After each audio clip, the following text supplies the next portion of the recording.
এই বইটাতে আছে 100 ফ্যাক্টস অ্যাবাউট এগ। এখানে 8 ও 9 নম্বর পৃষ্ঠার 13 নম্বর পয়েন্ট, ইথিওপিয়ানরা বিশ্বাস করে যে কোনো গর্ভবতী মহিলা জিম খেলে তাহলে যে সন্তান জন্মাবে সে টাক হবে আর সে বংশবিস্তারে অক্ষম হবে।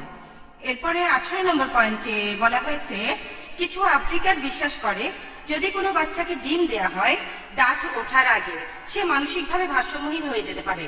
এগুলো কি বৈজ্ঞানিক তথ্য নাকি কুসংস্কার? যদি বলেন যে এগুলো বৈজ্ঞানিক তথ্য তাহলে সেগুলো কি প্রমাণ করতে পারবেন? আর যদি বলেন এগুলো কুসংস্কার তাহলে আপনারা কেন মিথ্যা কথা প্রচার করছেন এমন বই দিয়ে যে 100 ফ্যাক্টস অ্যাবাউট এগ? ধন্যবাদ। ধন্যবাদ বোন। প্রথমেই বলি আমি এই বইটা লিখিনি, এছাড়াও আমি এখানে এই বইগুলো ডিলিট করিনি।